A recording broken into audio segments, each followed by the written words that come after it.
And Fox News starts in 1996-97. MSNBC gets going, and the Clinton impeachment saga is being discussed every night on TV. And a media darling develops on MSNBC's John McCain. MSNBC loves Senator McCain because Senator McCain, for which he is being honored and recognized since his death, had the courage to criticize his own party, had the courage to criticize his own party's policies, his own party's presidents. He had the courage. That's what made McCain a really great guy to the drive-by media. And McCain sought the presidential nomination in 2000. It was open.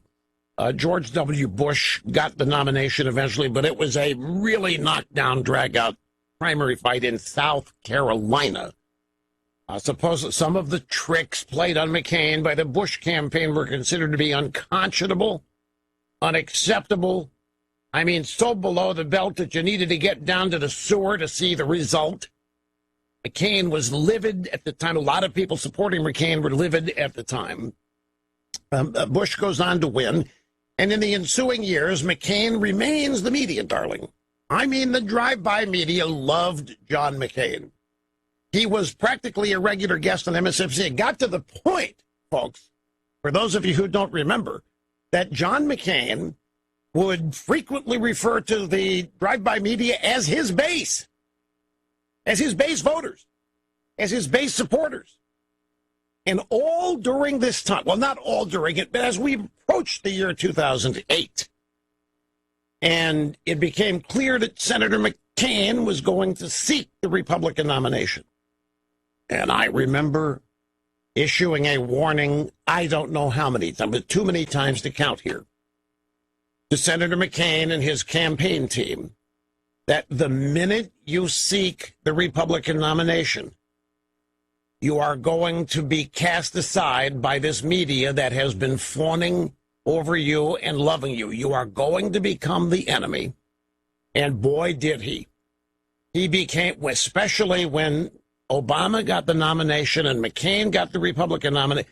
People have forgotten the long knives came out for McCain by all of these people in the media who had made it look like they loved him and revered him, and they did. And the reason they did was because of the maverick personality and McCain's willingness to criticize his own party.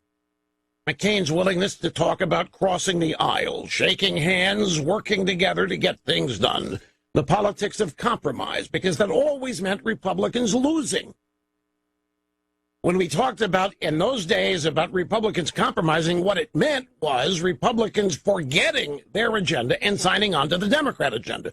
And it's always been that way. There was nothing new about it then. And it was very frustrating for a lot of people that Senator McCain didn't see it. Or if he did, thought that he could overcome it.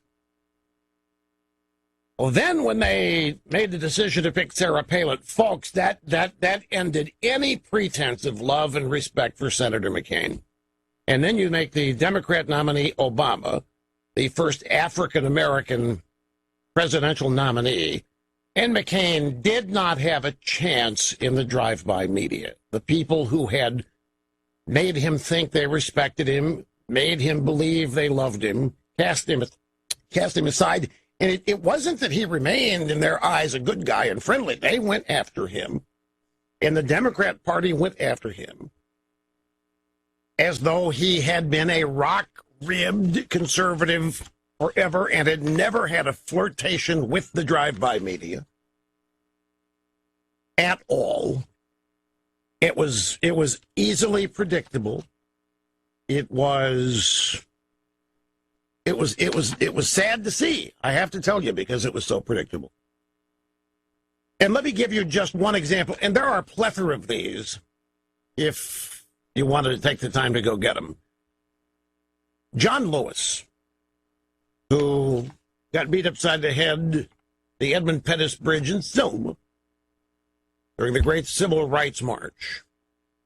John Lewis tweeted on Saturday, Senator John McCain was a warrior for peace.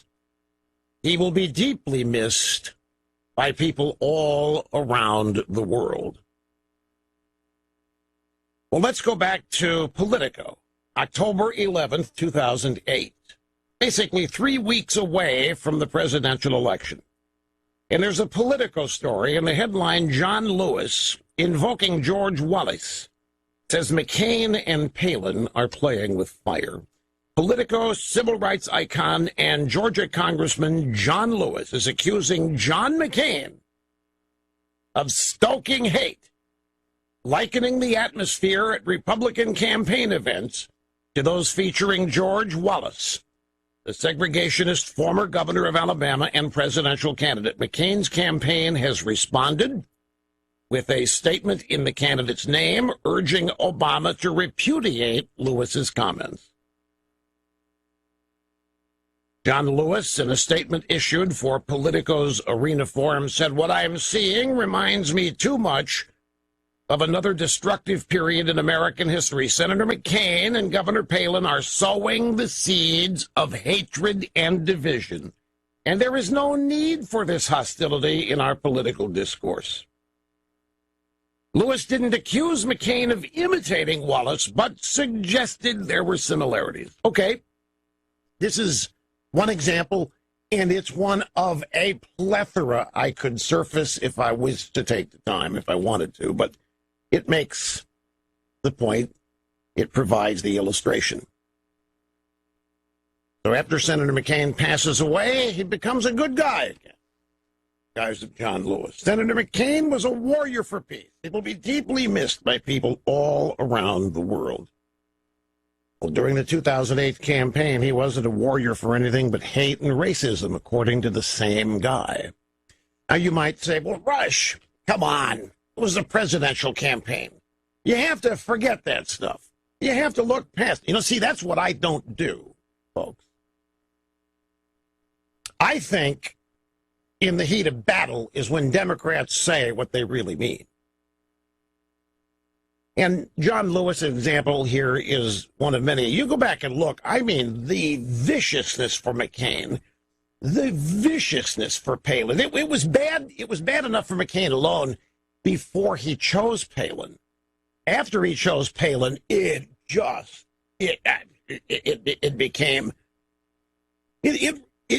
rivaled some of the mean-spirited and viciousness that we've seen against Trump. People have just forgotten about it, and I do believe that Jake Tapper is right. I think Jake Tapper has a point. The death of Senator McCain has provided the drive-by media with a brand new reason to go after Donald Trump. The death of Senator McCain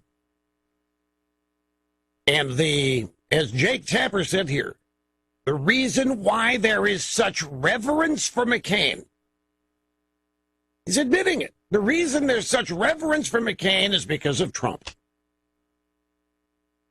Means the reverence may not be all that genuine. It may be that it is timely and serves a purpose. Here's another little bit of hypocrisy. How do you square this? The drive-by media supports all of these people who protest against America, protest against the American flag, take a knee and kneel during NFL games, some of the players who do. The general disrespect shown for the flag, and anybody comes along, especially any minority group that has anything negative to say about America, they focus on it, they love it, they promote it. How does that jibe with promoting and having such reverence for such an obvious hero and patriot as John McCain? If you wanted to, you can spend all kinds of time noting the hypocrisy that is all over the place. The left finally finds a war hero they love while supporting the disrespecting of the flag by NFL players. Yeah, I think a lot of what we see in the drive-by media is not real. It's not genuine. It is agenda-oriented and agenda-related. The drive-by media, Senator McCain was very valuable to them. He was a ranking Republican for whom there was universal respect and admiration around the world, around the country. And when he criticized his own party,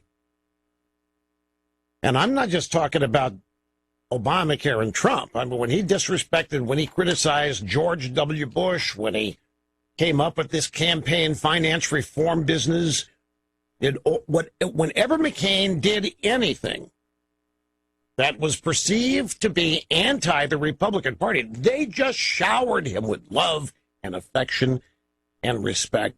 And that was Senator McCain's value to them. And the proof that it was not real, when they had a chance to get behind the man they revered, when they had a chance to get behind the guy they thought was the best example of politics in Washington, when they had a chance to get behind this man, when he ran for president twice, they did not do it. He became, like every other Republican, a target, with a target and a bullseye all over him and his campaign. And it just, it was frustrating to watch this, be able to predict it and know that it was going to happen. There are other things, too, about this that we'll get into as the program unfolds, but there are other things happen. For example, have you heard the Trump didn't leave the flag at half-mast long enough? Trump put the flag at half-mast for the, if you go look at the law and at federal regulations, for a member of Congress, the flag flies at half-mast for a day or two, and that's it. The flag flew at half-mast for the appropriate amount of time, and then it was raised, and the drive-bys are livid, because it's yet another opportunity to attack Donald Trump as some savage, as some unsophisticated, as some cretin. Meanwhile, NBC, Wall Street Journal has a poll. I think I predicted this. I think I predicted to you that the Cohen story and the Manafort conviction would not affect Trump's approval numbers with his supporters. It wouldn't matter to them. NBC News, Wall Street Journal has a poll out that basically says exactly that. And the drive-bys are puzzled. Once again, the drive-by, they can't believe Trump survived the Access Hollywood video. They can't believe Trump's going to survive this. They just can't believe it. And then to add insult to injury, the stock market hit a brand new record high today of 26,000. NASDAQ hit 8,000 for the first time ever on the news that we have a renegotiated NAFTA trade deal with Mexico. Tell me, did any Democrats have anything to do with this? They didn't. This is a Donald Trump production. This follows Donald Trump telling Pompeo to scrub the trip to North Korea. There's no sense in talking to them. They're not following through any commitments they made. We're not going to waste any time with them. This upset the Chi-Coms. The Chi-Coms thought that they were going to be able to pull one over on Trump with the little potbelly dictator in North Korea leading the way. But Trump says, if you're not going to take this serious, I'm getting out. We're not going to, this is a joke. I met you halfway, tried to do things in a way that showed you respect, but you're apparently not interested, so we're pulling out. In the meantime, imagine the Chi-Coms reacting to the news themselves of this brand new trade deal with Mexico. Mexico. Supposedly, Mexico hates Trump. Supposedly. This was not possible. It's just another in a long line of campaign assurances and promises that have been kept. Rush Limbaugh, making radio great again. You're listening to the EIB Network. News Talk 980 WXLM. WXLM. No, I'm sorry. Isn't lowering the flag for somebody to half-mast an insult, given what that flag represents? I mean, whenever the left has anybody, NFL players, I don't care who they are, when they trash the flag, when they disrespect the flag, when they disrespect the national anthem, any symbol of America and patriotism, the media applauds it. The media thinks it's great. The media promotes it. And the media encourages more behavior because that's what real dissent is. And that's what real freedom of speech is. So if it's so worthwhile, if it's so valuable, if it is so meaningful, it is so important to trash the flag, to disrespect it during the national anthem prior to sporting events, then why is it an honor to lower the flag to half-mast to honor a great hero's death? Yeah, it's media. But by the way, folks, I have a lot here today, and I just want to warn you, despite my best efforts, it's going to take almost all 3 hours to get everything in. I mean, I have more things on Senator McCain. We have, my statement last week that many cable news networks bounced off of. I said that I think now that these Trump investigations have gone to the New York prosecutors, state and federal, I said, I think now that Trump's business is in the crosshairs, the full-fledged effort to ruin him and his company and his kids is under full steam ahead. And I've got some backup for that now. Some things have been said over the weekend that let it be known that that's pretty right. I've got other people saying on cable news over the weekend that I'm a little bit excessive in those remarks. It may not be quite the case. And so we just loaded here today, so hang on. You're listening to Russia's Week in Review. President Trump, after announcing the new NAFTA framework, said they used to call it NAFTA. We're going to call it the United States-Mexico Trade Agreement. We will get rid of the name NAFTA. It was a bad deal, he says. It was one of the dumbest and worst deals ever, so we're going to get rid of it, and we're going to call it the United States-Mexico Trade Agreement. Now, NAFTA was the name it had during the negotiation during the Clinton administration. Let me give a couple of headlines here. Florida law enforcement, 15 people shot, 4 dead, 11 being treated in deadly mass shooting, and the drive-by media has been all over it since it happened on television.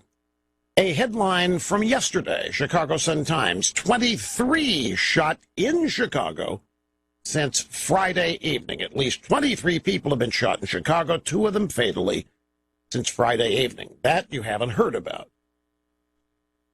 And you know what?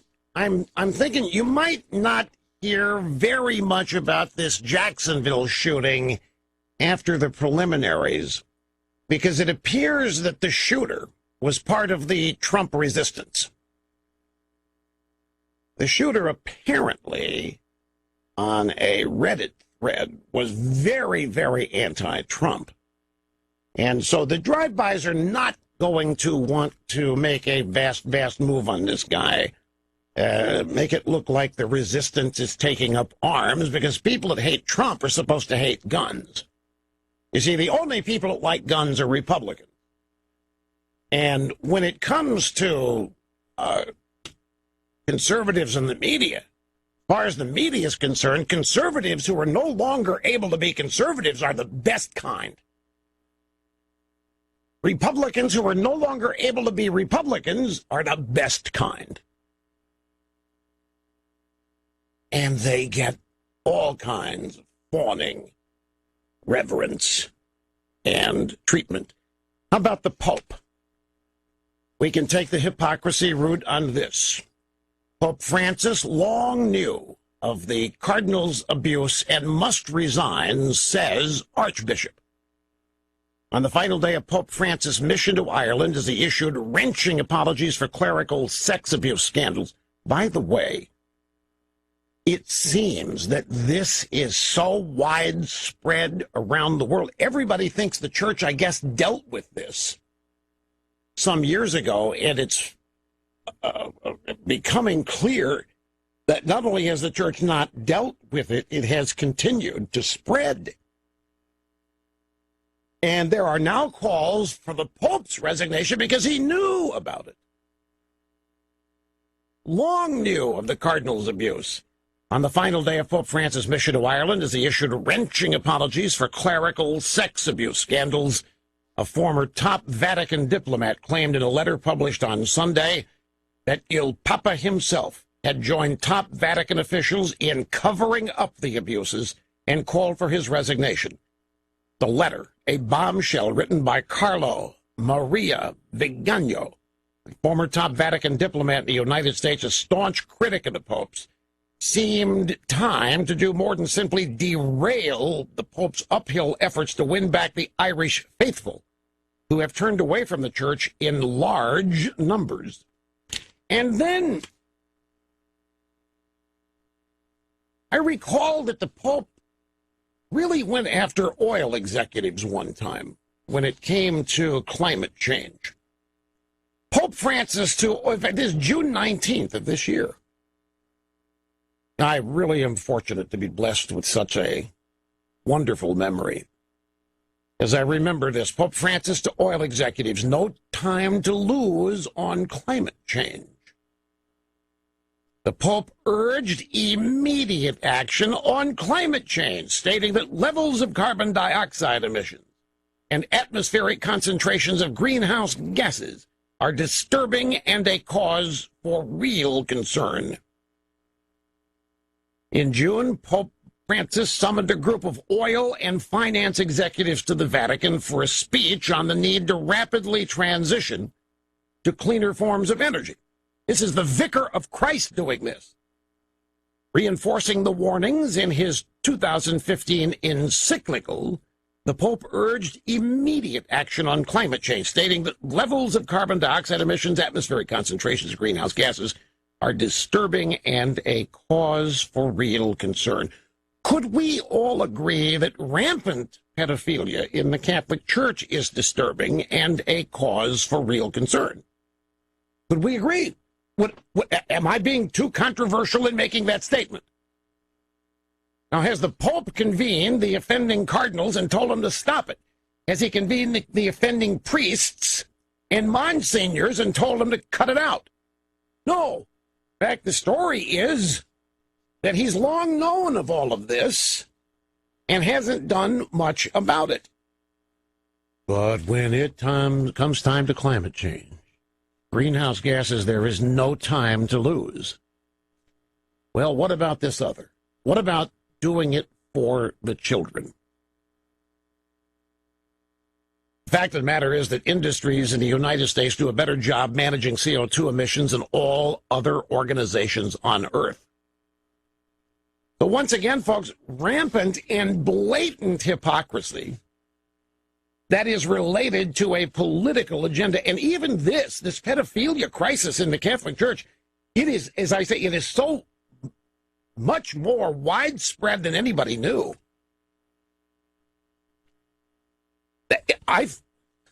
This is another one of those areas where you have to tread very, very carefully about what you say and how you say what you say. But this is so widespread, and this is so damaging and so destructive that it doesn't seem to me to just be coincidental.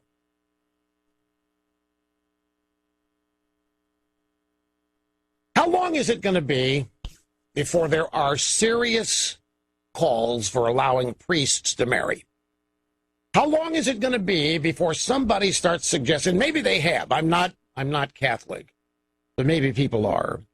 How long is it going to be before people start pointing out that look, if you're going to demand celibacy, you're not going to allow marriage, then you're going to get what you get. I suspect it may even be whispered about now, but it will pick up intensity as time goes on. Let's grab phones while we have a chance here before the break. We'll start in Adam Neck, Connecticut. This is Matt. Welcome, sir. You're up first today. It's great to have you here with us. Mr. Limbaugh, thank you greatly for taking my phone call, especially in the first hour. I just wanted to point out that maybe Mr. McCain's death proves again that the only good type of Republican is a dead Republican. Hang on. What, on that. Whoa, hang on. Would you, I'm sorry for the spasm there. What was that you said? It seems that Mr. McCain's death might prove again that the only good Republican is a dead Republican. And you're saying this because of all the accolades and reverence for Senator McCain after he passed away? the only time that Republicans or conservatives seem to get praised is when they're betraying their party. And if you're dead long enough, like Reagan, maybe eventually you can actually be somebody that can be emulated or agreed with when the time's right. Well, it's interesting you bring up Reagan. Even when they start praising Reagan, they do it after a bunch of history revision. They claim that Reagan did and said things and believed things that he didn't. And they do this after enough time has passed that they're banking on the fact that a lot of people won't remember. But that's a good point too. Look, some people will think that your statement there is a bit extreme, but if you just take it at its basic, and the only good Republican is a dead Republican, is what you yes, say. that just calling it the way I see it, sir. Yeah. Oh, I hear you. I believe that. Well, look, I'm glad you got in the first hour, too. So rare to take calls in the first hour. I'm glad you made it in here, Matt. It's along the lines of what I just said. The only good conservative is a conservative who can't be conservative anymore. And so, look, for those of you bothered by the statement, there's one thing, if you are not aware of it. The media, for years, lavished praise on John McCain like no other Republican. Like no other Republican in my life. There may be some that I forgot, but McCain in the modern era was the beneficiary of more positive, adoring, fawning media. I've never seen a Republican get that kind of coverage. And it was when he was being critical of his own party, when he was crossing the aisle to work with Democrats on issues they cared about, like campaign finance reform. And a number of other things which were considered to be against his own party. The media just loved it. But the point is, when McCain, he sadly, I think, really believed it was genuine by calling the media his base. Now, he was joking a couple times when he said this, but there was no question that he was trying to cultivate them. He knew he was going to run for office, for president, higher office. He knew he wanted the media on his side. Who wouldn't? And I think that there is ample evidence to believe that he believed he had succeeded, at least in taming them a bit, that he was going to be getting a better break than most Republicans. But when he got the nomination, and then Obama was the Democrat nominee, it was over. And McCain and Palin became the arch enemy like all Republicans have been. And all of that fawning and all of that reverence just seemed to fade away as though it had never existed. I knew it was going to happen. And it was, I don't know, it's one of those times I hate being right. Let me take another brief time out as the minutes keep rolling by at a record clip here. Don't go anywhere. Pointing the way on the EIB network. The Chris Plant Show, weekdays at 9 on News Talk 980 WXLM. Simply Safe Home Security, another one of our many success stories. It's a great security system, fantastic protection, and very easy to use. The founder started the company because he wanted to help his friends who had been burglarized. So he invented a solution that protected their homes. Fast forward to today, Simply Safe protects over 2 million people. Simply Safe is comprehensive protection for your home with round-the-clock professional monitoring and police dispatch. This system is easy to use. It takes less than an hour to set up. With Simply Safe, there are no contracts, no hidden fees, 24/7 monitoring, only $14.99 a month. CNET, PC Mag, and the Wire Cutter all named Simply Safe their top pick for home security. Visit simplysafeusa.com to order your system now. You'll get 10% off and a 60-day money-back guarantee. That's simplysafeusa.com. It's all you need. 10% off. Hi, welcome back. Rush Limbaugh, your guiding light through times of trouble, confusion, murkiness, tumult, hypocrisy, and even the good times. Despite Lanny Davis lying his butt off on every network, claiming that Michael Cohen had information that Trump had prior knowledge that Russia hacked the Have you heard about this? Have you heard about the two big lies Lanny Davis told? He went on cable news and told everybody that Cohen had proof that Trump knew about the Trump Tower meeting and encouraged it. And he said he had evidence, information, that Trump had prior knowledge that Russia hacked DNC emails. Lanny Davis said that Trump knew about the emails, the Podesta emails that WikiLeaks published before they were published. And both have been demonstrated to be false. And they both were made possible and facilitated by CNN.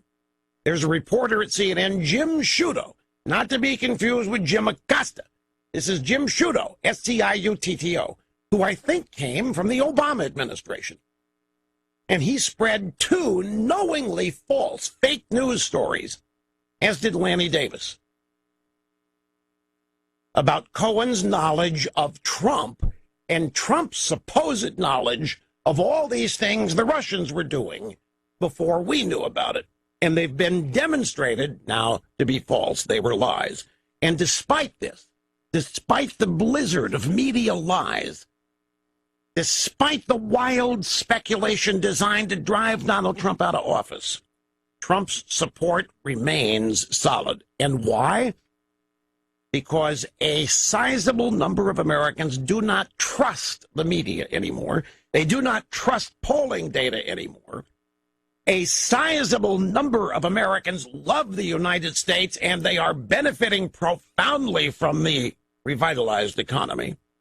A sizable number of Americans know that Robert Mueller is running a phony collusion, Democrat opposition research operation designed to cover up the crimes and corruption of the Obama administration and Hillary Clinton. A sizable number of Americans know all of these things. NBC, Wall Street Journal poll, Trump approval remarkably stable after a stormy week of bad news. The drive-by media just can't learn. I predicted last week that these scandals would not upset Trump's approval numbers on balance, just like I knew that the Access Hollywood video wouldn't.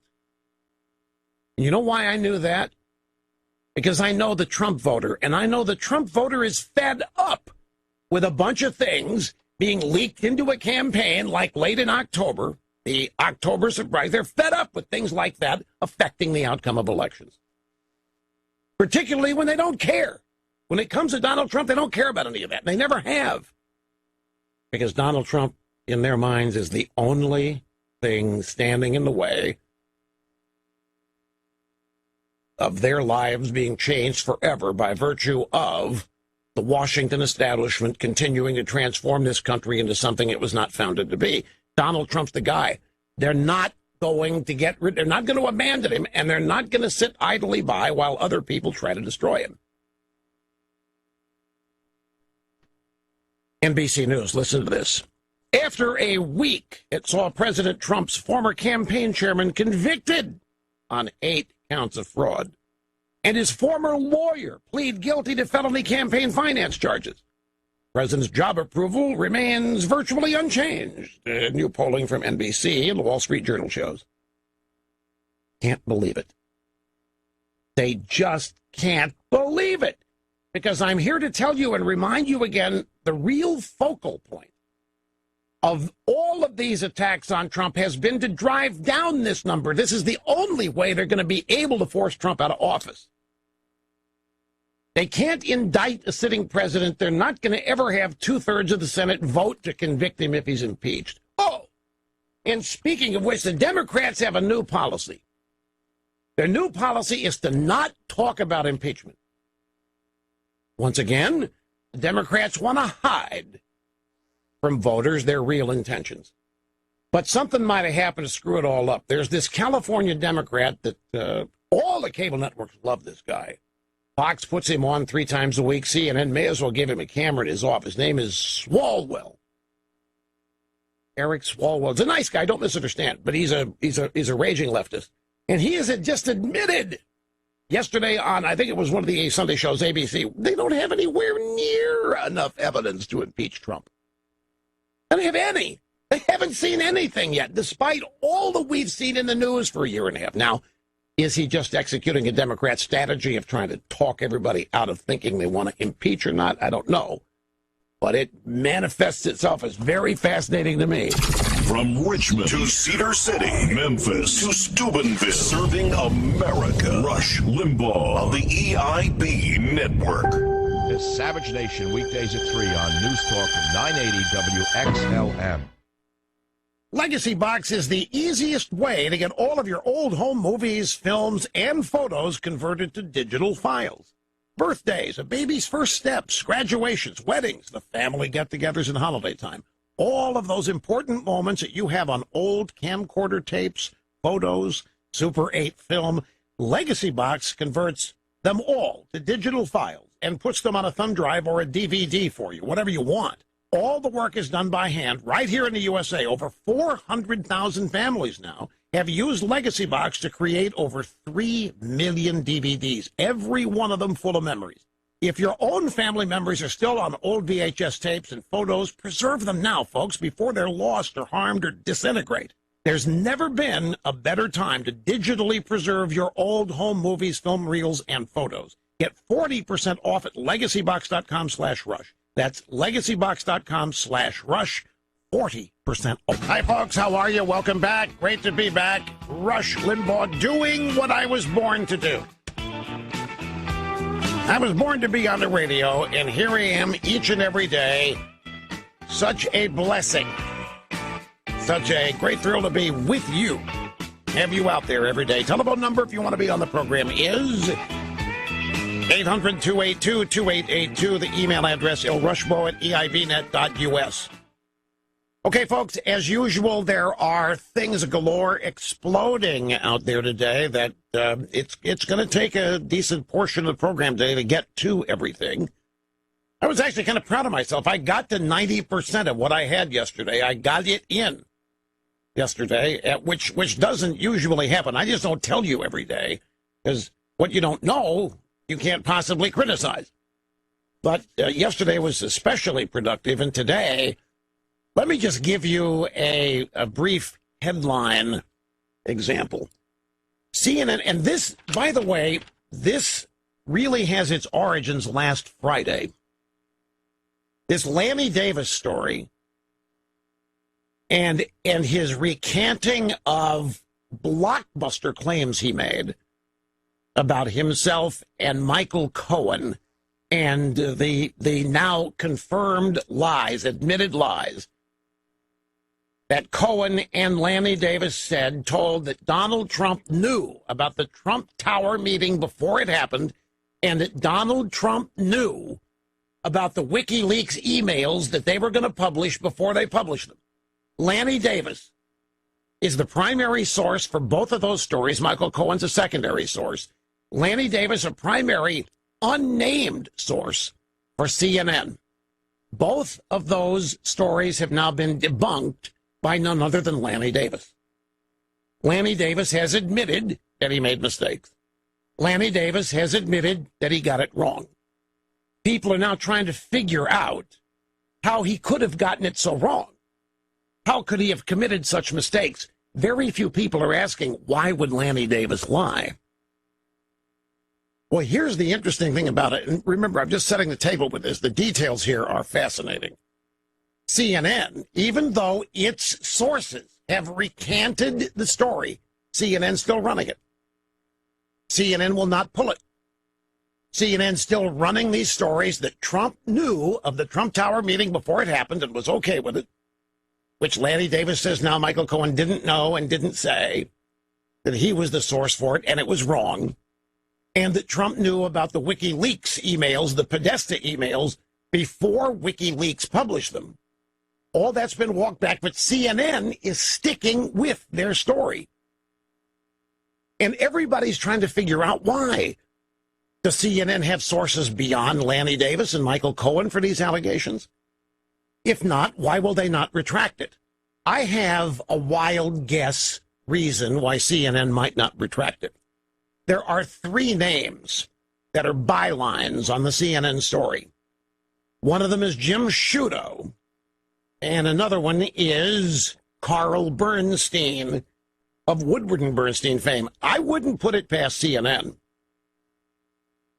to simply not pull the story back so as to protect Bernstein, to protect the reputation of Bernstein. I think there are Bernstein himself, and I think there are people at CNN. They're saying we can't pull a story and say that Carl Bernstein, the great Carl Bernstein, got something wrong. If that happens, then it would be a legitimate reason to look at everything else Bernstein has asserted, beginning back with the Watergate days. Now, whether it would go that far, I don't know. But I do believe that in the executive suites and in the editorial departments at CNN, there is a grand desire to protect Carl Bernstein.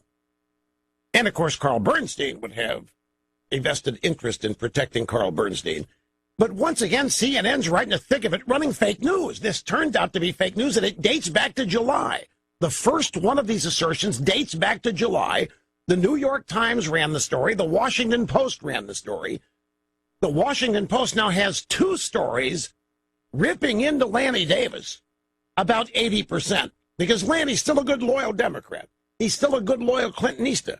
And so the Washington Post and New York Times are scratching their heads trying to figure out why Lanny did this. What possible reason could he have had? They're not getting anywhere near assigning the real motives. But the story actually has its origins last Friday. And it ran on Breitbart. The headline, CNN's Jim Sciutto busted for 2 fake news scoops in 1 week. CNN's Jim Sciutto, this not to be confused with this Acosta guy, although these guys are a pretty good tag team for fake news. Jim Sciutto, spelled S-C-I-U-T-T-O. Jim Sciutto was a member of the Obama administration. I don't know what he did, but that's where he was. And the headline, CNN's Jim Sciutto has had 2 big scoops debunked as very fake news in just 1 week. Sciutto is CNN's chief national security correspondent. He joined CNN after serving with the Obama White House for a few years. His bias and dishonesty has already made him a laughing stock on more than one occasion. But this was an especially bad week for the anti-Trump activists. Last week, Jim Sciutto misled the public with a breathless piece of breaking news that falsely claimed President Trump did not consult with the Director of National Intelligence, Dan Coats, prior to revoking the security clearance of John Brennan. Except Trump did. Trump did consult with Coats. This story, as of yesterday, still had not been corrected by CNN.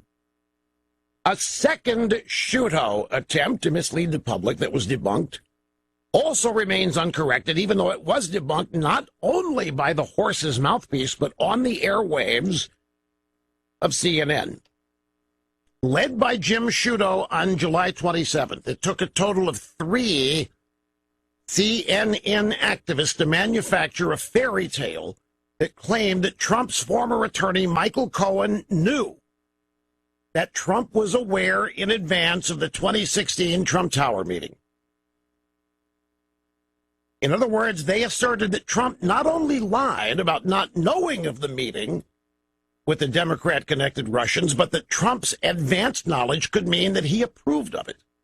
Therefore, collusion.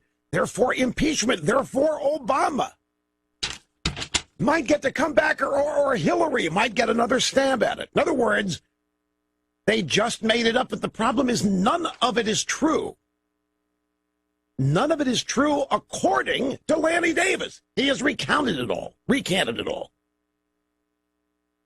Now, this business about 3 CNN activists to manufacture the story, that's where you get the name of Carl Bernstein. He is one of the 3 reporters who reported both of these stories.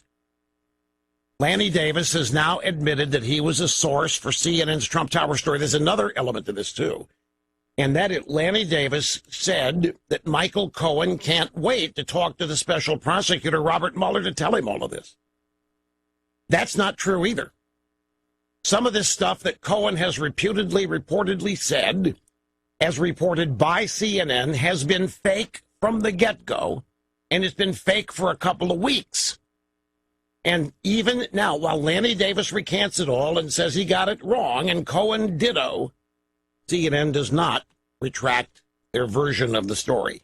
Lanny Davis is now admitting that he was the source for both CNN and the Washington Post and many other media outlets, which claimed that Michael Cohen knew Trump had advanced knowledge about the Trump Tower meeting. Now, the reason that's a big deal is because they're doing everything they can. They're turning over every rock. They're now even making things up to try to create the impression that Trump actually colluded with Russians. So if Cohen is out there saying that Trump knew about that meeting and that he let it happen, and he knew that his son was going to be meeting with Russians who were then going to pass along dirt on Hillary, well, then they think that they can make a case in the public, not necessarily in court, because none of this is a crime. But they can make a case in the public that this is the long-sought Trump collusion. And this story has been out there. You probably have seen it one way or the other a number of times. It's all bogus again. It didn't happen. Trump didn't know. That's what Trump said. The story also contains the obvious ingredient that Trump is a liar. Even after Lanny Davis has admitted all of this, CNN is still standing by the story. They claim to have sources beyond Lanny Davis and Michael Cohen. And I don't believe that. I think this is purely, strictly CNN in utter defiance. They're not good. They had to fire 3 guys for getting a story wrong on Scaramucci. Remember that? They said Scaramucci had some relationship with a Russian business or businessman or something, and it was so obviously wrong that they had to retract it, and they fired the 3 people that were responsible for producing the story. And I just don't think that in the midst of all of this, the way things are shaking out, that they don't want to have to admit that they knowingly lied, published fake news. They don't want to have to recuse anybody, fire anybody, suspend anybody. They don't want to do anything that would discredit themselves beyond what they do each and every day. And so they're desperately hanging on, and they're saying they've got additional sources. They won't, of course, identify them, so everybody's stuck here trying to figure out, why are they holding out when the man who was the source has recanted everything? In addition to this, and there's a little bit more detail in this that I want to provide, 96% of Google search results for Trump news are from liberal media outlets. This probably doesn't come as a surprise, but it's now been documented in a couple of different research projects. Social media companies are the new battleground for media bias. It is because of the reach they have. Facebook, 1.5 billion people. Twitter is not far behind. You throw Google with their search engine and YouTube in there. And there is active suppression of conservatism and conservatives on all of these platforms. There is not an engagement of ideas. There is an elimination of ideas. This is exactly what has been happening. People from the McCain wing of the party, we need to cross the aisle. We need to debate. We need to show that we can work together and compromise. We need to prove that we can make Washington and government work. I always said they're not interested in compromising with us. They don't want any debate. They don't want a level playing field. They don't want us on the playing field. Well, that is exactly what's happening on social media. There isn't this vibrant, so-called beautiful, wonderful smorgasbord of ideas where people get to exchange and debate and expand their minds. There is an ongoing effort to eliminate anything that is not from the liberal order, which would mean eliminating conservatives, conservatism, conservative sites, conservative results in search engines. I know it's not news to you that this has been going on, but official research now has documented 96% of Google search results just put Trump in the search field. 96% of the results will be from liberal media outlets. You will not find on the first 1, 2 to 3 pages any conservative site. Now you, sophisticated enough and aware enough to recognize that, will see it, but how about the average ordinary people that just are not policy wonks, and they think whatever they see on the internet is true and whatever Google produces is accurate? It is a massive effort being undertaken that has as its purpose the elimination of conservatism by simply pretending it doesn't exist. Project Veritas, their secret videos at Twitter proving that they engage in shadow banning. And now if you mention that, if you bring that up, people start poo-pooing you and laughing. What do you mean, shadow banning? You're crazy. You don't know what you do. Shadow banning is very simple. You're a conservative, you post something on Twitter, and nobody sees it. Twitter blocks it. Twitter, it does not go to the list of people you send it to, doesn't go to your followers. They just block it. Except you don't know. You don't know it hasn't gone anywhere, and the people you send it to never see it. It never arrives. It never shows up in their feed. Voila, they have shadow banned you. And this is a rising practice that's taking place. It's happening at Facebook. Shadow banning is specific to Twitter. This has caused a response. President Trump, a couple of tweets, Google search results for Trump news shows only the viewing reporting of fake news media. In other words, they have it rigged for me and others so that almost all stories and news about me is bad. Fake CNN is prominent. Republican, conservative, and fair media is shut out. Is this illegal? 96% of results on Trump news are from national left-wing media, very dangerous. Google and others are suppressing the voices of conservatives and hiding information and news that is good. They're controlling what we can and cannot see. It's a very serious situation, will be addressed. What's he going to do about it? No, I'm serious. How's he going to fix this? I mean, these people, you can't go at them on the First Amendment. They're not government. They can do what they want. They can run their businesses however they want. If they want to engage in a mass sanctioning of conservatives and conservatism, I mean, in the general sense, they can do it. What would force their hand is public pressure, financial pressure, or what have you. But they're not going to get any pressure from other leftists. Other leftists are applauding this. This is exactly what liberalism is. It's not something that relishes the idea of debate. They want to eliminate any and all opposition. They want to have to deal with it, period. There is no just opposition. There is nothing other than what they believe. And it's a nuisance to have to put up with it and admit it. So we'll see. The president's promising some kind of action on this. In fact, from the Washington Examiner, Trump threatens action against Google for rigged search results. So I guess the president is using Twitter now as a bully pulpit to bring attention to an extremely important, and it is dangerous. Social media companies are censoring mainstream political thinkers and writers and elected officials, conservatives. And it's evidence again that the left cannot prevail, even in their own minds, without cheating.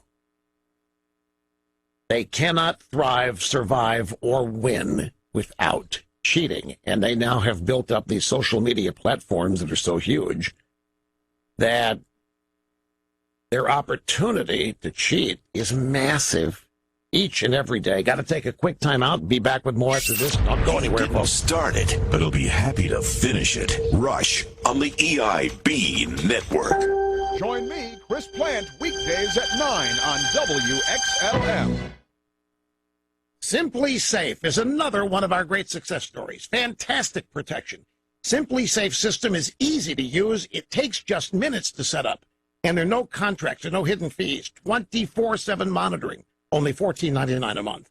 Visit simplysafeusa.com to order your Simply Safe system now. My listeners get 10% off.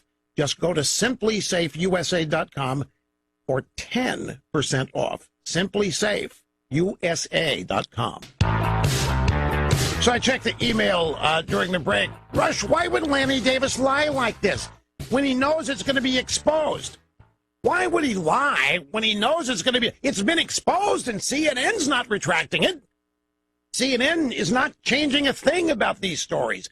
Why would Lanny Davis do it? Well, what did he do?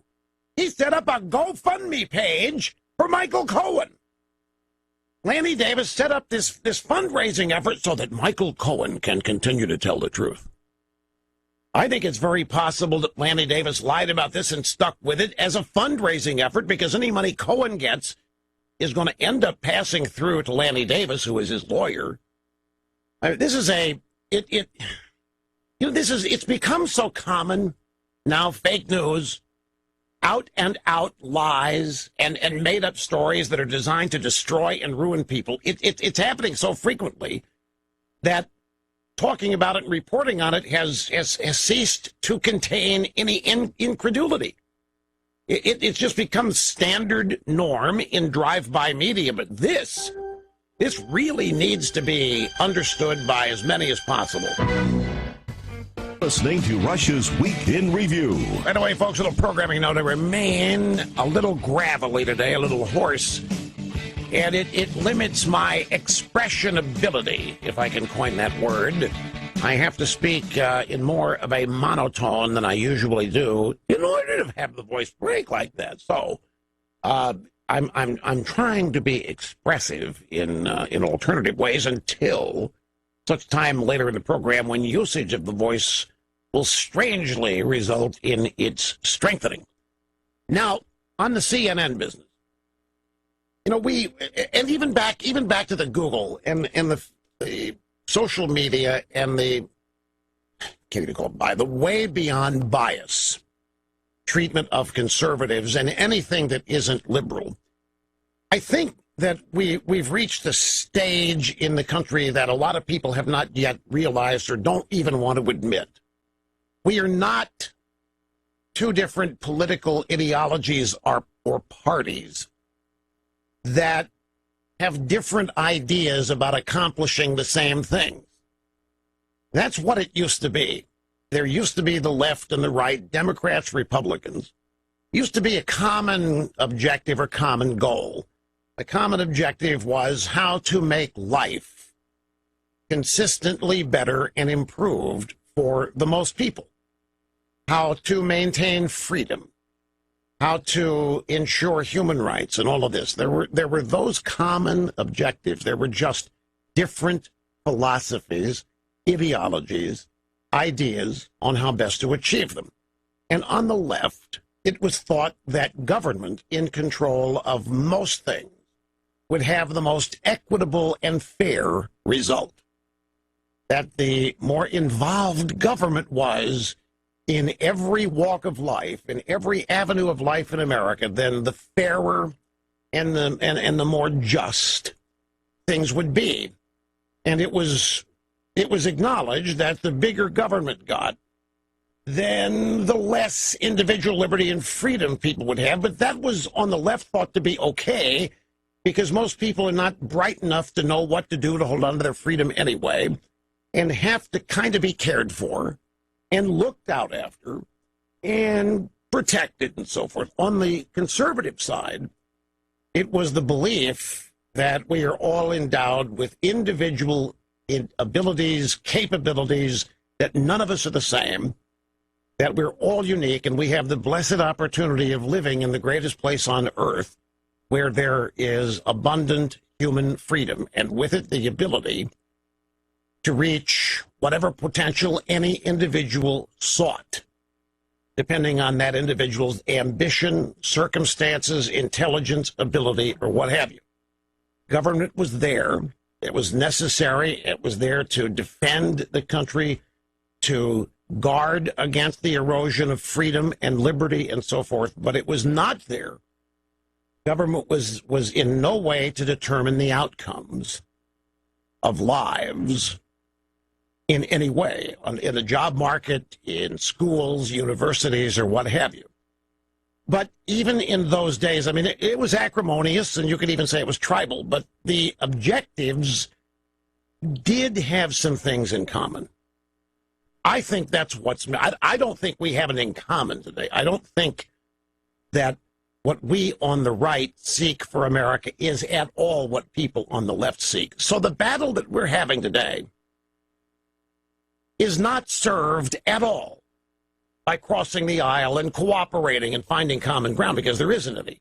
Because the objective of the people who now define and empower the left is the actual tearing down, transformation, or destruction of the very country that we cherish, the very country that was founded. And that is now the battle. And so when these giant social media outfits and search engines have the ability to literally censor what may be the majority thinking in this country, I will tell you this: liberalism is not the majority thinking in this country.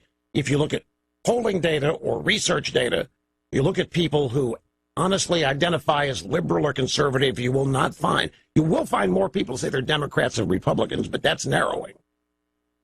But liberalism never shows up as the dominant ideology in America. But this is an example of how oppressive it is. It doesn't matter to them that they may be in a minority. That doesn't matter. If you're not liberal, you don't have any rights. You don't deserve. You don't have any standing.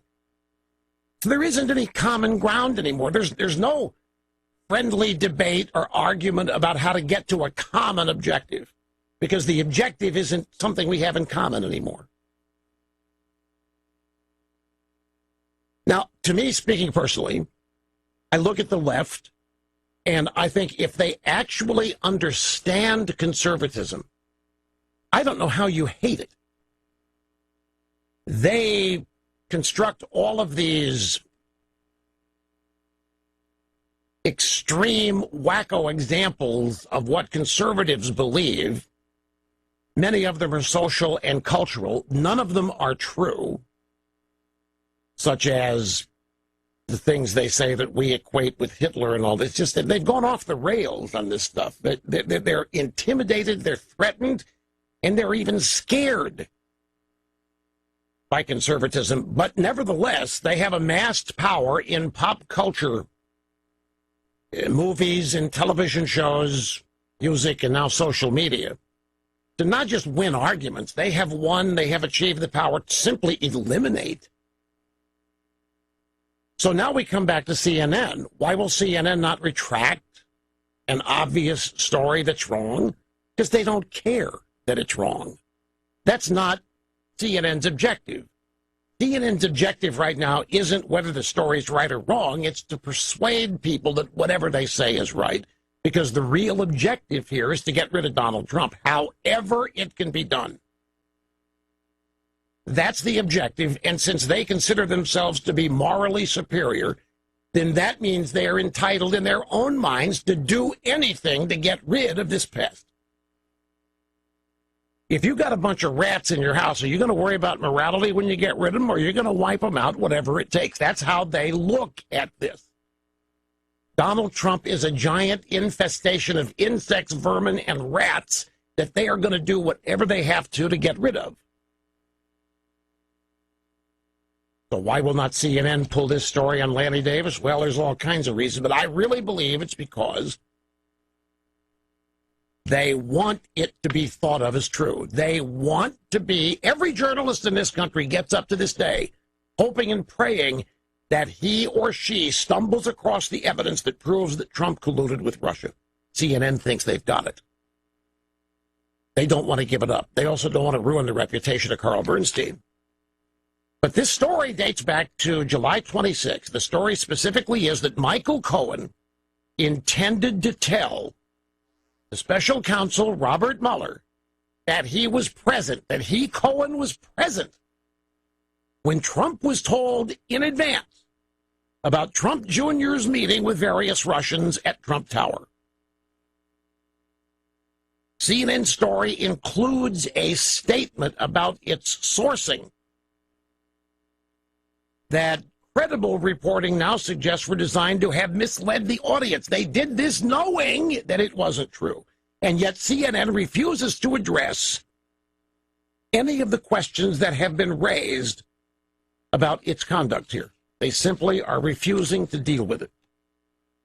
Now, the substance of the CNN story regarding Cohen, and it made headlines all over the world, and CNN was calling it a bombshell and breaking news bombshell. It has been retracted by other news outlets that originally confirmed. You know the way it happened. CNN reports X, whatever it is. Other news agencies said, what? Why didn't we know about this? So they start independently confirming it. And they did. They independently confirmed it. They all called Lanny Davis. And Lanny Davis told them the same lies that he told CNN. So the Washington Post, New York Post, independently, quote unquote, confirmed CNN's story. Then Lanny Davis announces he admits that he made it up. He admits that he got it wrong. He apologizes for doing so, and he retracts it. Washington Post, New York Times, they all, in a matter of speaking, retract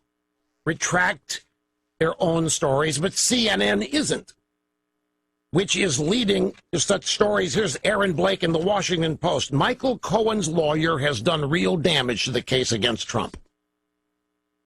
Not Michael Cohen's lawyer has done real damage to journalism. Michael Cohen's lawyer has done real damage to the case against Trump. There isn't a case against Trump.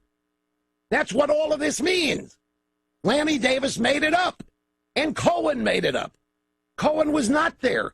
He was not in Prague, as the dossier says. Cohen did not have any knowledge that Trump knew whether or not there was going to be a meeting in Trump Tower.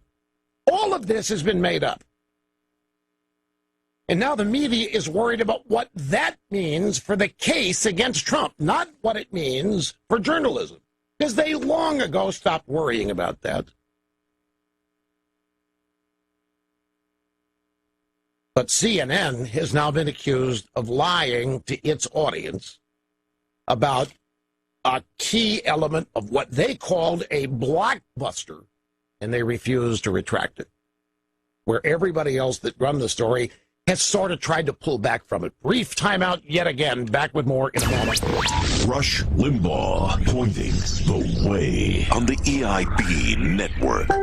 News Talk 980 WXLM. WXLM. Legacy Box is the easiest way to get all of your old home movies, films, and photos converted to digital files. Birthdays, a baby's first steps, graduations, weddings, the family get-togethers, and holiday time.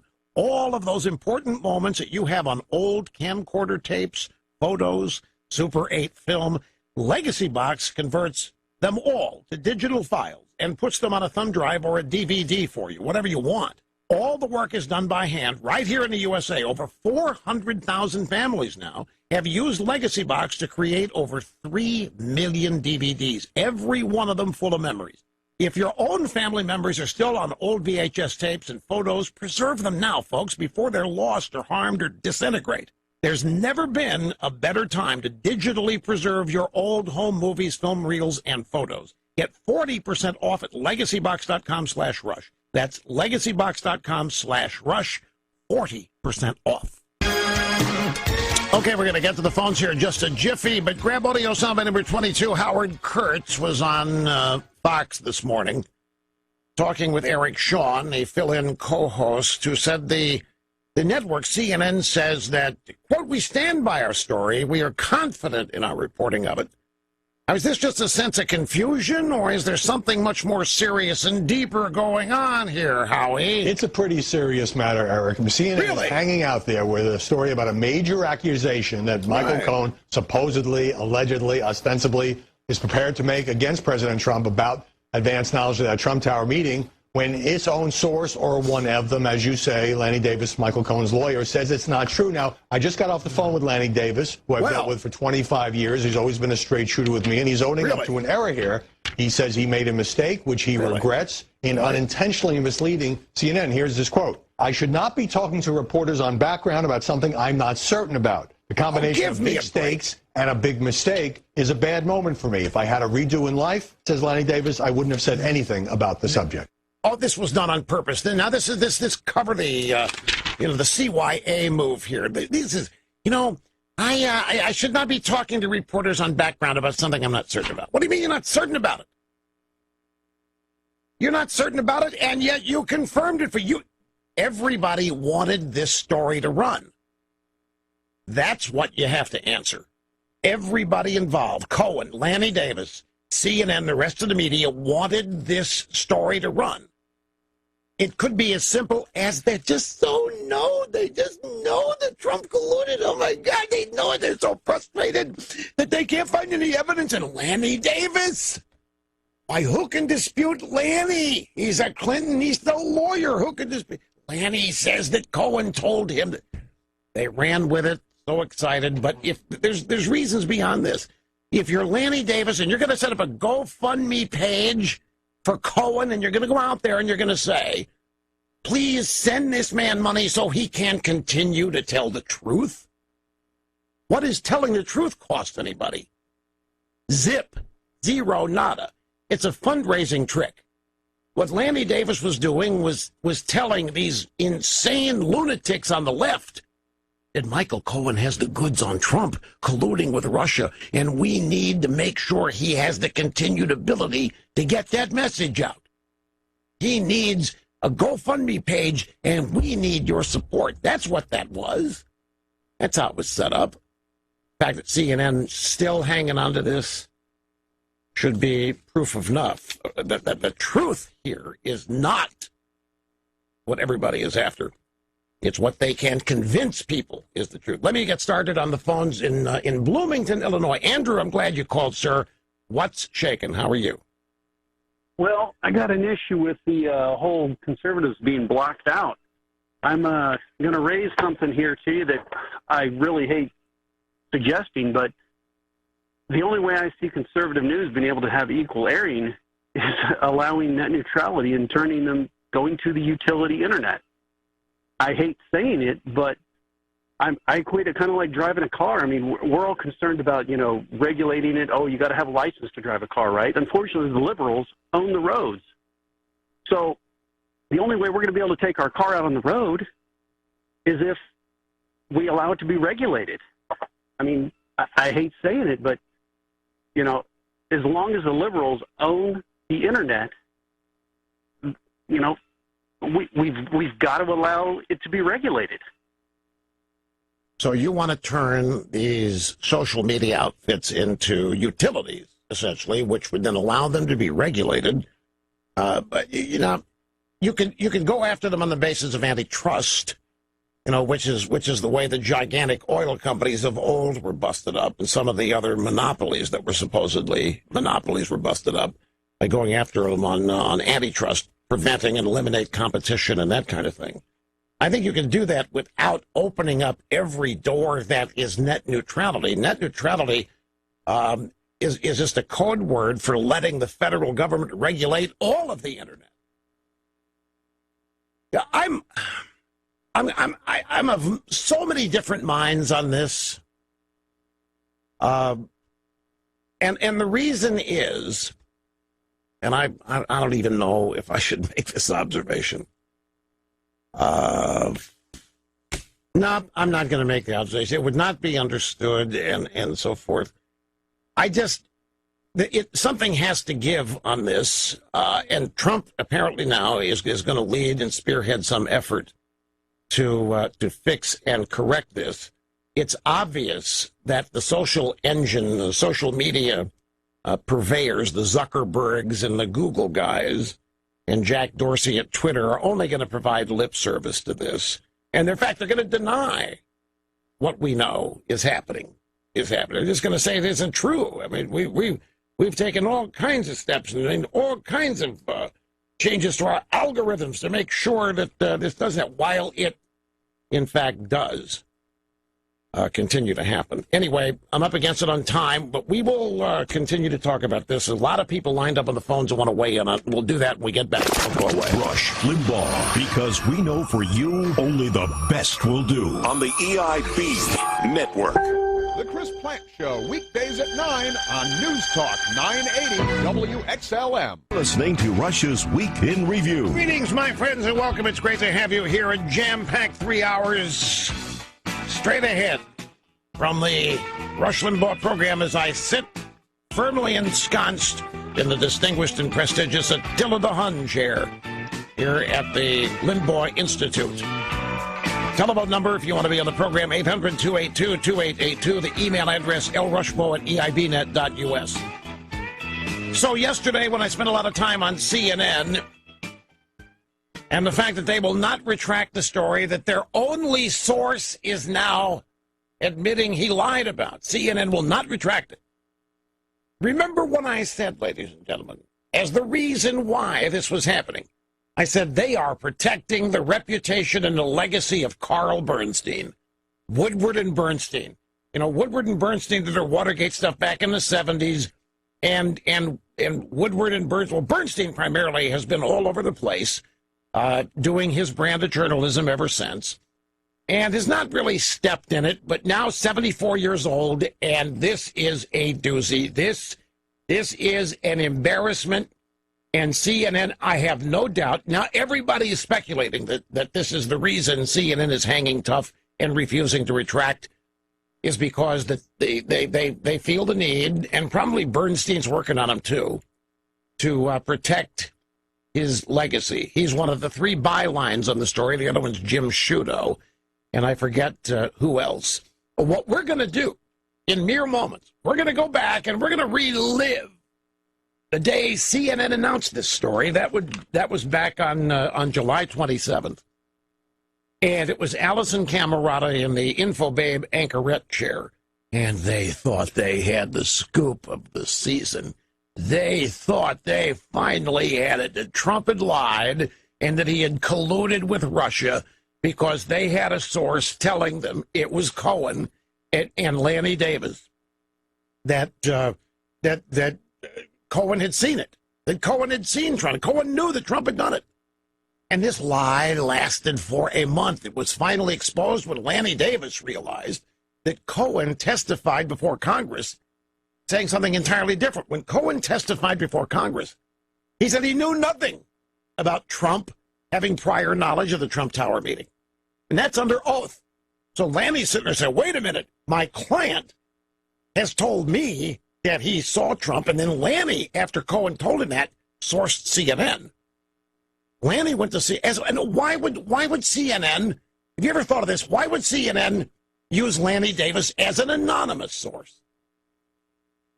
I mean, everybody knows Lanny Davis, and at the time he's Cohen's lawyer, and he comes right off of the Clinton War Room reservation from the 70s. So why would Lanny Davis be an anonymous source? Why would CNN not name him?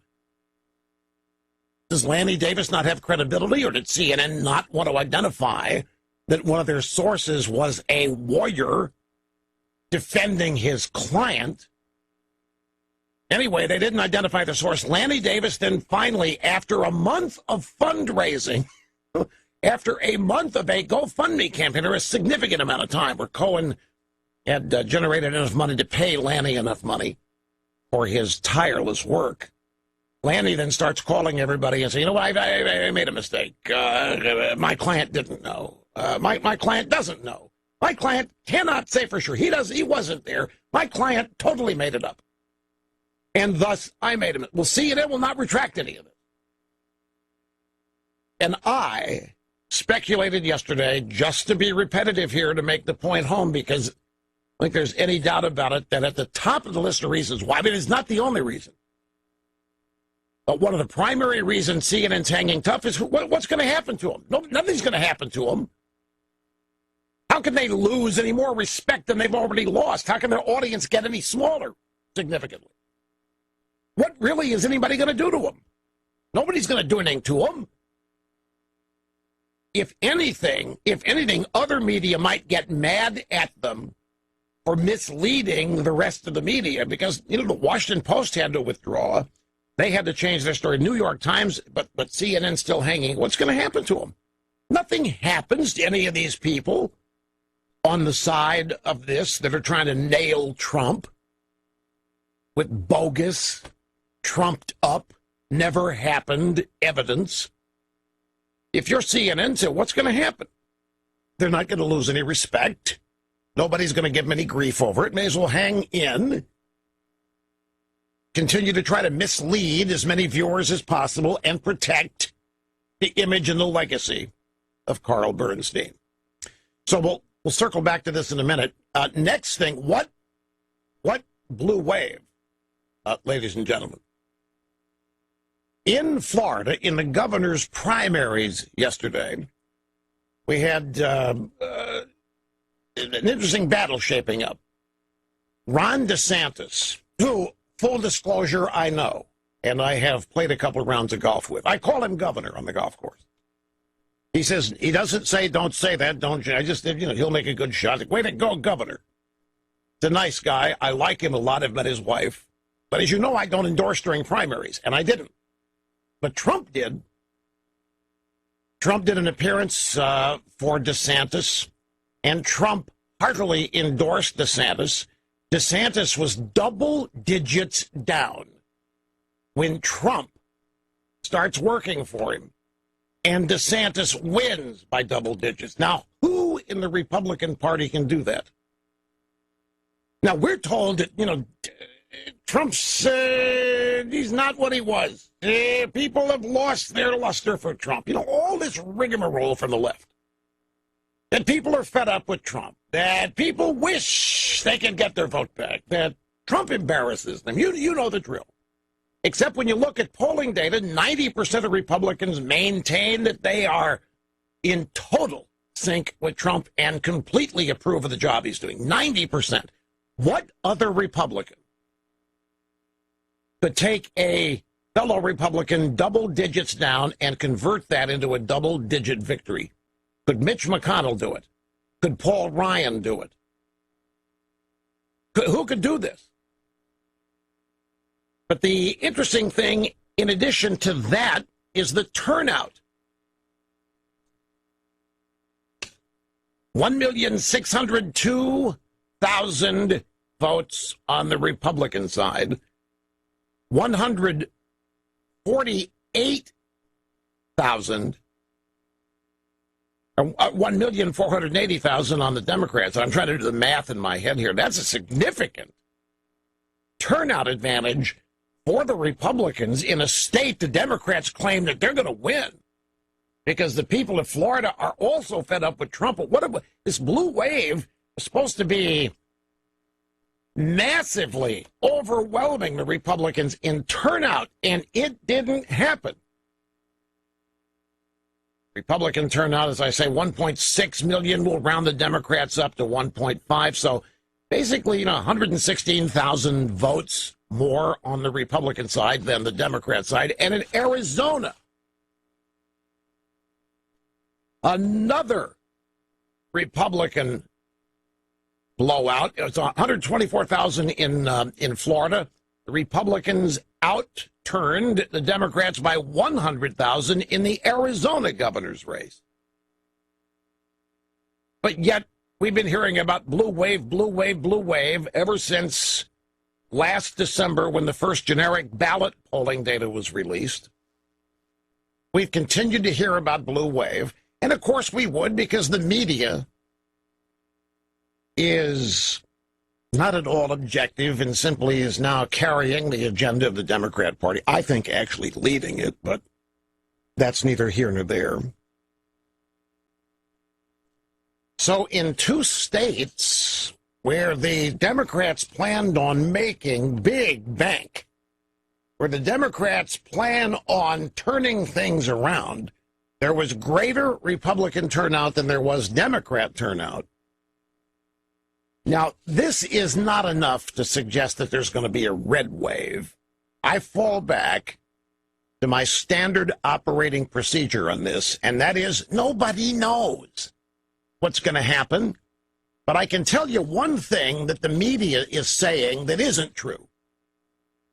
The media is relying on age-old formulas which say that the first off-year election after a new president is elected, the president's party traditionally loses 15 seats. And they say the reason for this is that voters in the president's party lose enthusiasm.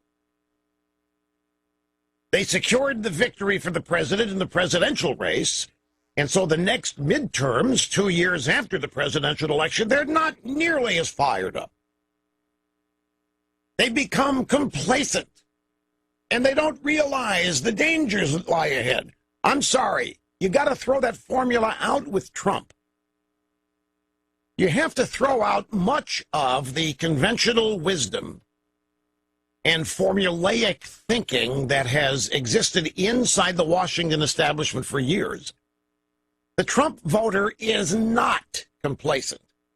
Trump voters are not sitting at home, fat, dumb, and happy, thinking that the contests are over, that their work is done. They are far more sophisticated than that. Not only that, the drive-by media each and every day keeps the Republican base fired up, motivated, inspired, and even angry, far more than they know. You know, the subject of media bias is often discussed. And you've heard the leftists and the media say, well, we're not biased. You know, it's in a psychological sense, people who are biased may actually not know it. And I find that people on the left, particularly the higher up you go on the food chain in the left, the more ignorant they are about people not like them. They don't socialize with, they make no effort to understand, they never come in contact with people who are not like them. So what do they think of people not like them? That's where the bias is. They think that they're whatever they think they are. And then they attach their formulas to it. And so the media and the Democrat Party firmly believes that Trump's voters are a bunch of idiots because conservative voters are idiots. Trump voters are even bigger idiots because who could not be an idiot to vote for Trump? They've never taken the time to learn who Trump voters are. They've never spent any time with them. They're not curious. They don't care. And that's the bias. They attach all these old formulas, and they continue to apply conventional inside-the-beltway wisdom to an outsider candidate and campaign, the likes of which they still don't understand and still resent. So I'm here to tell you that the primary foundational belief of their formula that the blue wave is going to happen, the fact that they are more motivated and more inspired, Democrat voters, and that Republican voters, Trump voters, don't realize the importance of the election, or they're not inspired because they already won 2 years ago. Not true. I think the drive-by media itself keeps Republicans / conservatives / Trump voters fired up 24/7. I think, in fact, that many Republicans / Trump / conservative voters can't wait to vote just to stick it to the media. Even if some of them may have lost a little of their fervor for Trump, they still resent the hell out of the way the media is participating in this silent coup to destroy the guy they elected and to overturn an election that they won. I don't think motivated Republicans are going to be a problem. I don't think lack of motivation or lack of inspiration. And at the same time, I'm not sure I buy into this notion that the left is so chomping at the bit. It's a bunch of secretariats out there in the starting gate. They just can't wait. The turnout in special elections, the Democrats were not appreciably higher. In some of these primary elections that we've had, we don't see any evidence of blowouts on the basis of turnout. And we certainly didn't see it yesterday. But you see, the difference is they are closed-minded about it. And you can't talk them out of their belief that the midterms are essentially already over and that the Democrats are going to take the House. And they can't wait to start these investigations to paralyze Trump and maybe finally get rid of him. You can't convince them that they're stereotypical, statistically formulaic, old-fashioned views. You can't convince them that they may not be able to rely on them.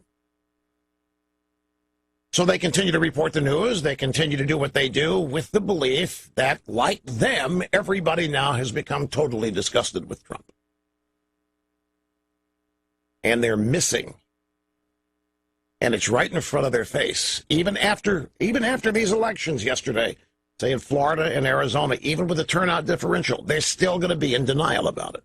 I've seen it on CNN. They come up with all kinds of cockamamie excuses to explain it. And the number one excuse is, well, come on, this is a special election turnout. Yeah, it's going to be much different in November. You wait. We can't judge it. You know, every election that's coming up, they predict that they're going to win it going away. Turnout, votes, you name it, it's going to be a slam dunk.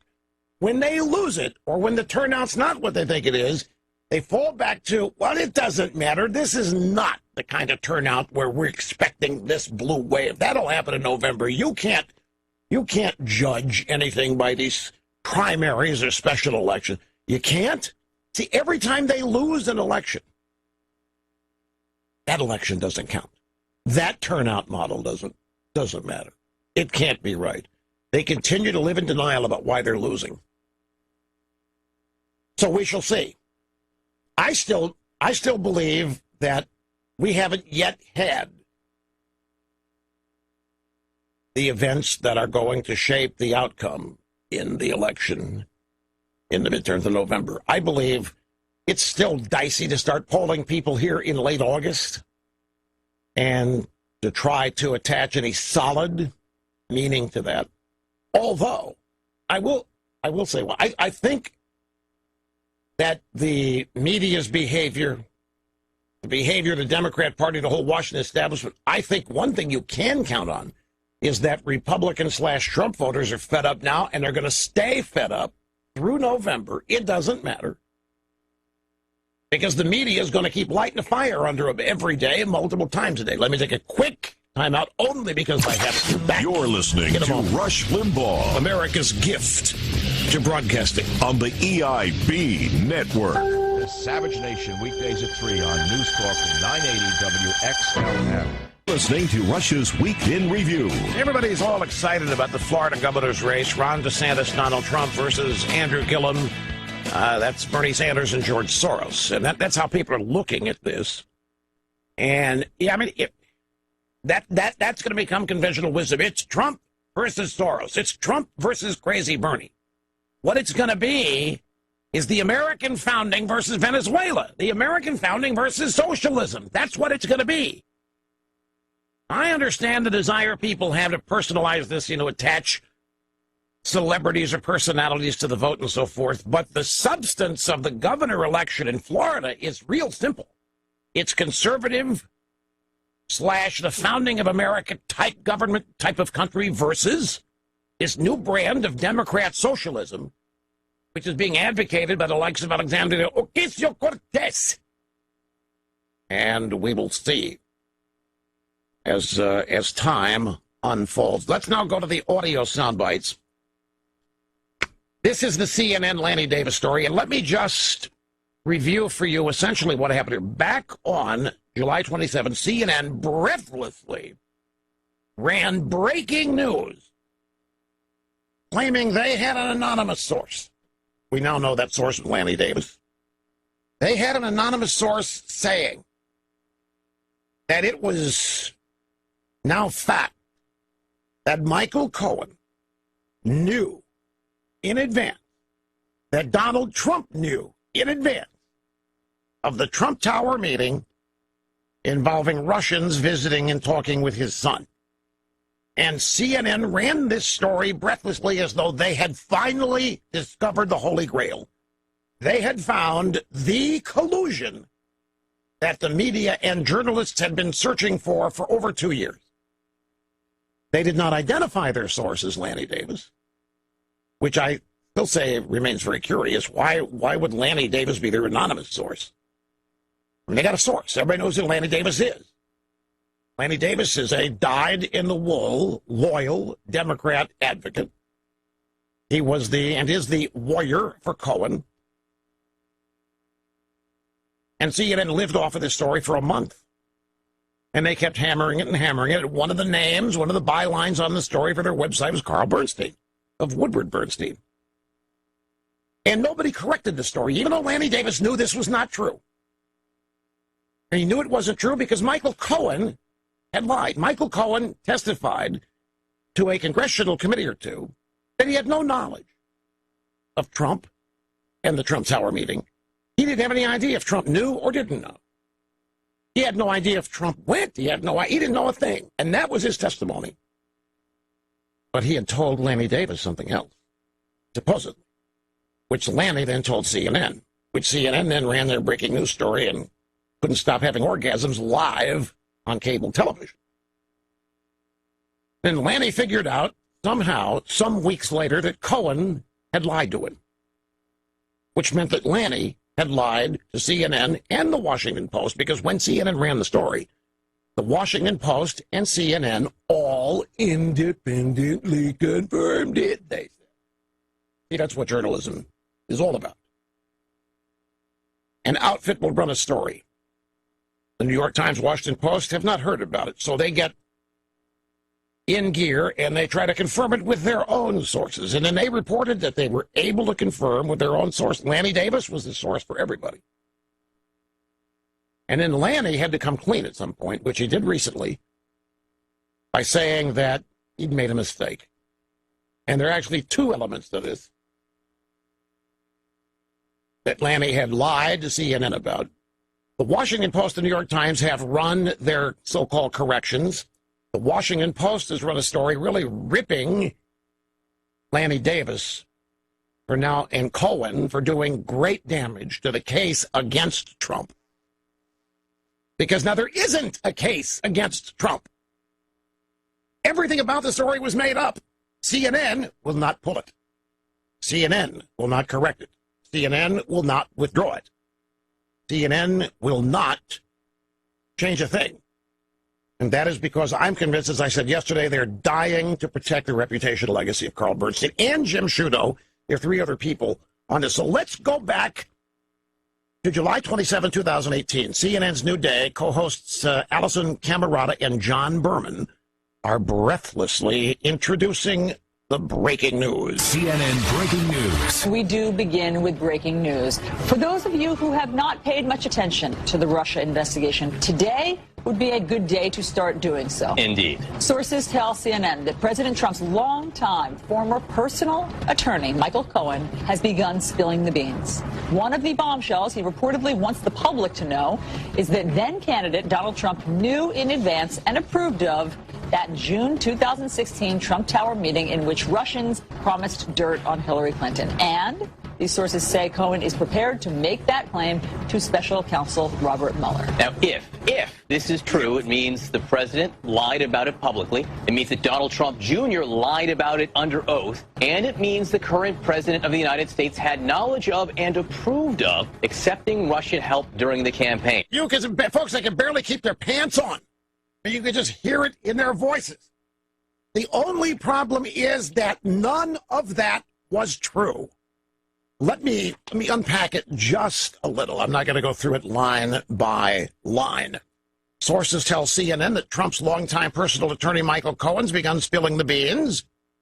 One of the bombshells he reportedly wants the public to know is that Trump knew in advance and approved of the June 2018 Trump Tower meeting in which Russians promised dirt on Hillary.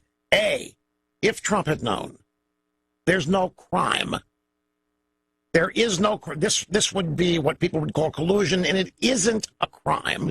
Trump, this is all moot because none of this happened, but I'm just telling you, in addition, how weak the CNN case is here. The Russians also did not promise dirt on Hillary. Well, there were a couple of people that set the meeting up that said they had some dirt, but what this meeting was really about was a bunch of Russian adoption activists trying to get something called the Maginski Act changed. In other words, Trump Jr. was set up. The whole meeting was a setup. They had no Hillary dirt. There wasn't any Hillary dirt. And when Jared Kushner and Trump Jr. found out about it, the meeting ended. There wasn't any Hillary dirt.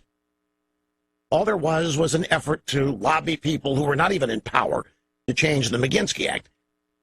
I believe that this whole meeting was part of the setup run by the FBI and the deep state and all these other people, I think, just as they did not warn Trump when they supposedly found spies in his campaign. Well, we know they planted the spies, Stephen Halper and a couple others. This, I think, was a setup. They wanted this to happen so that they could then leak that it had happened to the media. Now, Allison Camerata says here, Michael Cohen has begun spilling the beans. He wants the public to know. Well, then why isn't he the source? Why is there not what Michael Cohen wants? And then the second, Cohen couldn't wait to tell Mueller. Cohen said the story, wants to talk to Mueller. Cohen can't wait to tell Mueller this. Well, that wasn't true either. In other words, folks, not a word of this, not a single word of this breaking news story is or was true. In the next bite, they bring in Jim Sciutto, whose name was also on the story as a byline, and he, too, has now spread elements of this story on his own outside of this report that we have the soundbite for. He did so multiple times later, and everything that CNN said about this has been debunked, but here is the next bite with Sciutto. Let's go first to CNN's Jim Sciutto, part of the team that broke this exclusive story. Jim is live in Washington. Jim, lay it out for us. Good morning, John. Sources tell myself and Carl Bernstein that President Trump's longtime lawyer, Michael Cohen, is willing to tell the special counsel Robert Mueller that then-candidate Trump knew in advance about his campaign's June 2016 Trump Tower meeting with Russians who were promising dirt on Hillary Clinton, and that the president approved of that meeting.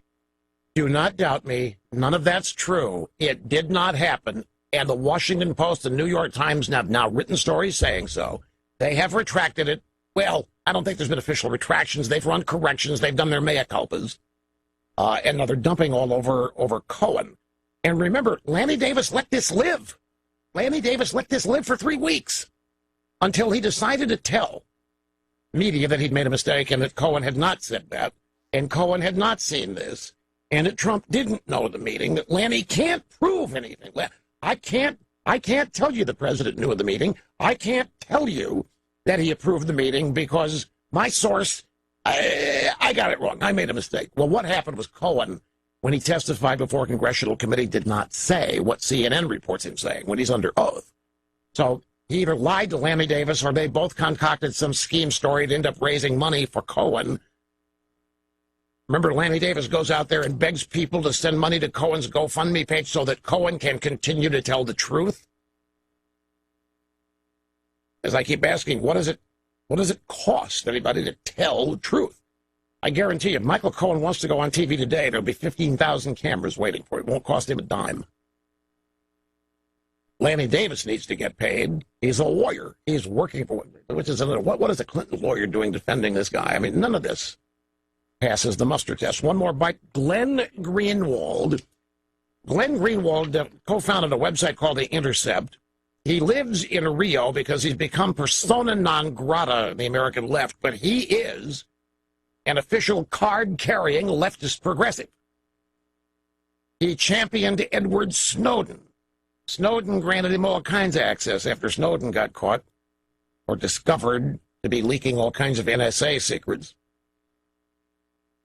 Greenwald used to have a regular guest appearance window on MSNBC, but they have banned him now because he publicly writes and states that he doesn't think there's anything at all to this Russian story. He doesn't think that there's any Russian collusion with Trump. He thinks it's all been a big waste of time, and so he's persona non grata.